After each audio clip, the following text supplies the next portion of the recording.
नमस्कार, अभिलाषाच किचनमध्ये तुम्हा सर्वांचे मनापासून स्वागत आणि आजपासून सुरू होणाऱ्या नवरात्र उत्सवाच्या तुम्हाला खूप खूप शुभेच्छा।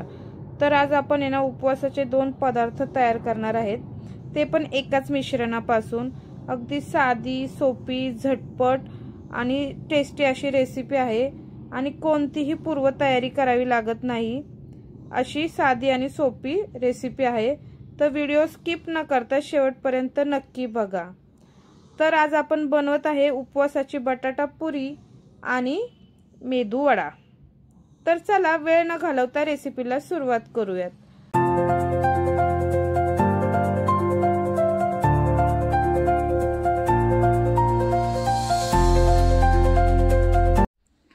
तर इथं 1 वाटी शेंगदाण्याचा कूट, अर्धी वाटी साबुदाणा, 1 वाटी भगर किंवा वरईचे तांदूळ, हिरवी मिरची, जिरे, मीठ आणि 3 उकडलेले बटाटे घेतलेले आहेत। सुरुवातीला आपल्याला ही वरई भाजून घ्यायची आहे।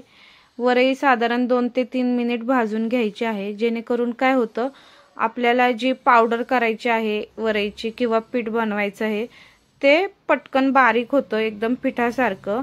आणि ह्यामध्येच आता आपण साबुदाणा घालून दोन्ही एकत्र भाजून घ्यायचे आहे। साधारण 3 ते 4 मिनिट आपल्याला हे भाजायला वेळ लागतो। तर साबुदाणे आणि भगर आपली इथं भाजून झालेली आहे। साबुदाणा आणि वरई भाजल्यामुळे काय होतं की आपला मेदू वडा आहे ना, तो एकदम आतून हलका असा तयार होतो। तर आपल्या इथं वरई थंड झालेली आहे। आता आपण मिक्सरच्या छोट्या भांड्यामध्ये याची फाईन अशी पावडर तयार करून घेऊ। तर इथे बघा तुम्ही किती छान अशी बारीक। तर आता आपण पीठ तयार करण्यासाठी सुरुवातीला आहे ना बटाटे किसून घेऊयात। बटाटे आपले आता इथे किसून झालेले आहेत, त्यामध्ये तयार केलेले वरई आणि साबुदाण्याचे पीठ घालून घेऊयात।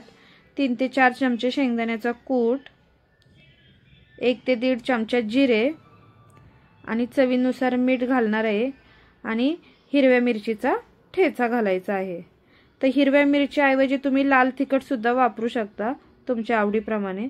तर इथे मी छान असं मिरचीचा ठेचा घालत आहे आणि हे पीठ मळताना आहे ना, या बटाट्याच्या ओलाव्यामध्येच आपले पीठ पूर्ण मळल्या जातं, त्याला एक्स्ट्रा पाणी वगैरे घालण्याची गरज भासत नाही। तर छान असं आपलं पीठ इथे ना मळून झालेलं आहे आणि आपल्याला अजिबात पाणी लागलेलं नाहीये। तर असं अगदी तुम्ही बघू शकता की खूप पातळ पण नाही आणि खूप घट्ट पण नाहीये। तर पीठ मळून झालेलं आहे। हे पीठ आपल्याला 10 मिनिटांसाठी असेच भिजवून द्यायचे आहे। तर आता आपण आहे ना मध्यम आकाराचे गोळे करून घेऊयात। तर आहे ना ह्या गोळ्यांच्या आहे ना आपण तेल लावून घ्यायचं गोळ्यांना आणि बरोबर कागदाच्या मध्यभागी आहे ना ठेवून आहे ना हलकासा आपल्याला ही मशीन प्रेस करायची आहे। तर आता अशा प्रकारे आहेत ना आपल्या मध्यम आकाराच्या आहेत ना पुऱ्या करून झालेल्या आहेत। इथे मी 6-7 पुऱ्या तयार करून घेतलेल्या आहेत। काय होतं, एकदम सगळ्या पुऱ्या करून घेतल्या ना की मग त्या पुऱ्यांना चिरा जातात। तर आपण आता आहे ना वडे सुद्धा करून घेऊयात, म्हणजे काय होईल, वडे आणि पुऱ्या आपल्याला सोबत तळता येतील। तर वडे करण्यासाठी पण इथे आहे ना मी मध्यम आकाराचा गोळा करून घेतलेला आहे आणि त्याला हलकासा असा आहे ना चपटा करायचा आहे आणि बोटाच्या सहाय्याने ना अशा प्रकारे ना छिद्र करून घ्यायचं आहे। तुम्हाला असं वाटत असेल ना की बोटाला पीठ चिकटते, तर तुम्ही तेलाचं बोट घेऊ शकता। तर अशा प्रकारे आहेत ना आपले इथे वडे सुद्धा तयार करून झालेले आहेत। आता आपण तळून घेऊयात।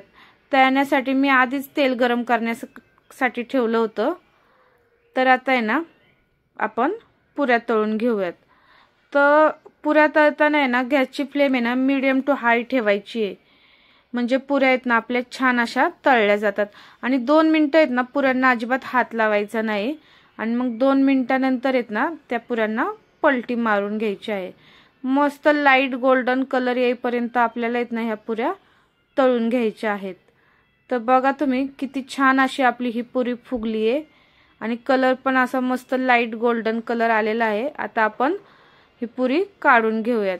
अशाच प्रकारे आहेत ना आपल्याला सगळ्या पुऱ्या तळून घ्यायच्या आहेत आणि अशाच पद्धतीने आपल्याला वडे सुद्धा तळून घ्यायचे आहेत। तर तुम्हाला साबुदाणा खिचडी खायचा कंटाळा आला असेल ना किंवा वरईचा भात आमटी, तर ह्या नवरात्रीमध्ये ना ह्या पुऱ्या आणि वड्यांची रेसिपी एकदा नक्की ट्राय करा। तर ह्या पुऱ्या आणि वडे आहेत ना तुम्ही शेंगदाण्याची चटणी किंवा दही ह्याच्यासोबत खाऊ शकता। अप्रतिम अशा चवीच्या ह्या पुऱ्या आणि वडे तयार होतात आणि अजिबात तेलकट होत नाहीत।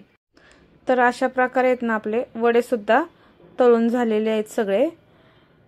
आपल्या वडे आणि पुऱ्या तयार झालेल्या आहेत। तर तुम्हाला आहे ना एक पुरी मी तोडून दाखवते, तुम्हाला बघून लक्षात येईनच की किती कुरकुरीत झालेली आहे। आणि ही पुरी आणि वडे करण्यासाठी आहे ना अजिबात पूर्वतयारीची गरज नसते, एकदम झटपट आणि मोजक्या साहित्यात ही रेसिपी तयार होते। तर तुम्ही या नवरात्रीमध्ये ना ही रेसिपी एकदा नक्की ट्राय करा। तर व्हिडिओ आवडल्यास व्हिडिओला लाईक करा, तुमच्या मित्रपरिवारामध्ये शेअर करा आणि अजून चॅनलला सबस्क्राईब केले नसेल तर सबस्क्राईब नक्की करा। पुन्हा भेटूया पुढच्या व्हिडिओमध्ये, तोपर्यंत बाय बाय।